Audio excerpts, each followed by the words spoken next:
an agency of his compliance appeared to align with imperatives to shield cartel members from ongoing investigation. This is the subject of an ongoing criminal investigations.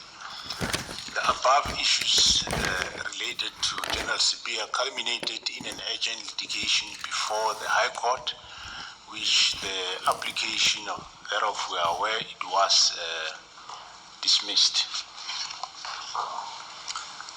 And if one looks at paragraph 184.2, I think the point you are making there is the posture taken by General Sibiya is not, with the benefit of hindsight, coincidental.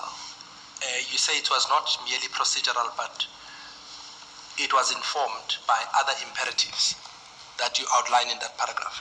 Is that correct?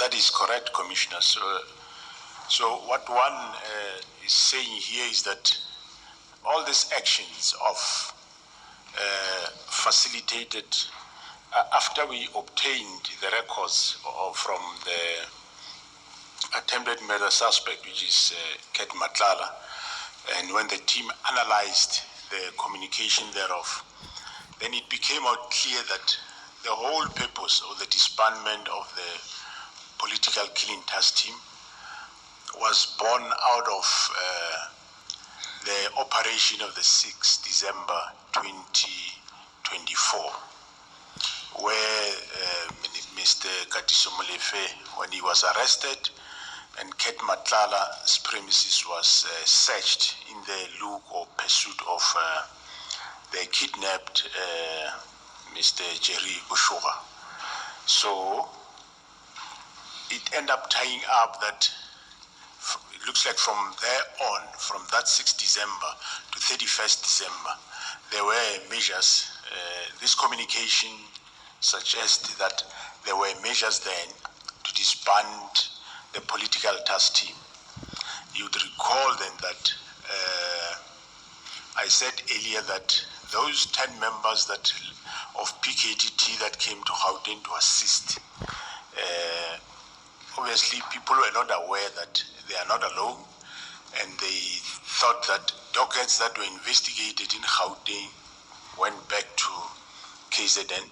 So if you disband the PKTT, it means the investigation in Gauteng will fall flat, and hence the calling of dockets to head office is exactly to find these dockets of Gauteng, which I think, I know that Dimsani Khumalo will allude to the fact that after these 121 dockets that were brought in, there was an insistence of further request that bring all dockets, including the Gauteng dockets. So it showed very clear that the objective was to get the Gauteng dockets off the investigation.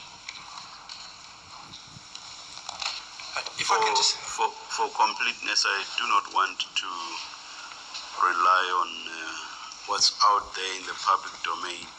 For the record, what was the litigation that you referred to in paragraph 185 about? The litigation was, I did earlier this year in July, Chairperson, I did give an order to General Sibiya to stay at home with a view to give us space to investigate the allegations made, including those made by Lieutenant General Mkhwanazi.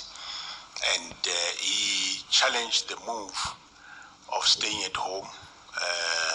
He took it to the High Court, which then that litigation, he lost the case because the court found that there was nothing wrong with the stay at home. And he has since been suspended, so he's still on suspension as we speak. And perhaps just to deal with that issue of suspension, does the suspension have a time limit? And I'm trying to deal with that with reference to what you said earlier, that the matter has been referred to a disciplinary hearing. Yeah, suspension do have time limits in terms of subdisciplinary regulations is about 3 months.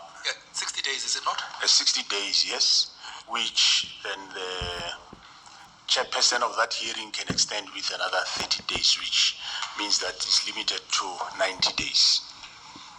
And that's why I assume you said earlier that's a separate process, it will run its course.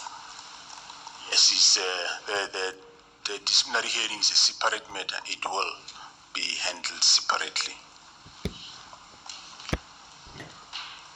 Okay.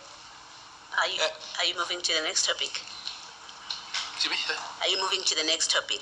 Yes, I was going to go to the minister's motives and then come back to issues of relevance. In other words, to tie in what he's just dealt with. Maybe let me hold my question. Thank you. Yes, of course. Oh,